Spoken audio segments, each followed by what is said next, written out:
We said the top estate tax rate is 40%. The exemption amount is $5,250,000.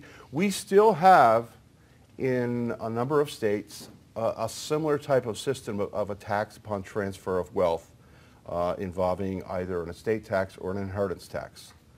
In many state jurisdictions, including Pennsylvania, the tax is at varying rates depending upon who the beneficiary is.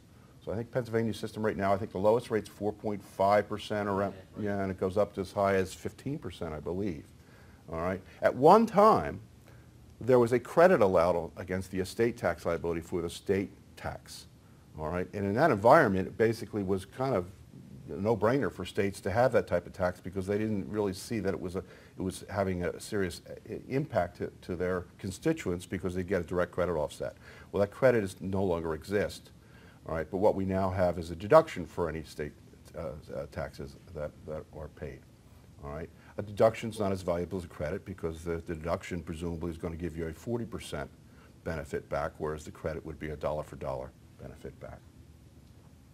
There are also some special provisions relating to valuation. All right, one of which is up to $1,070,000 reduction against fair market value for special use. Typically, reference is made to this exemption in the context of farmland. All right, but it can be other real estate that's used in a business, and we're not going to go into the details of it. But there are restrictions. I mean, the property has to continue to be used in the business.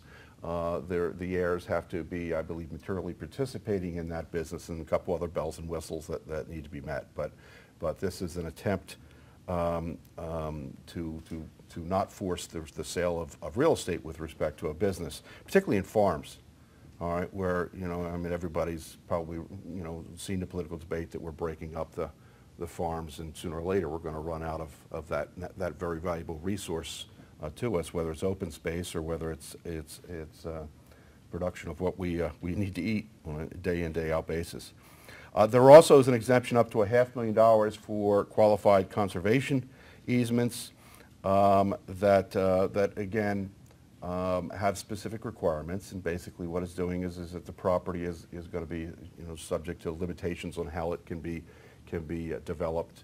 And ultimately how it could be converted into a higher economic value because the easement is going to restrict that.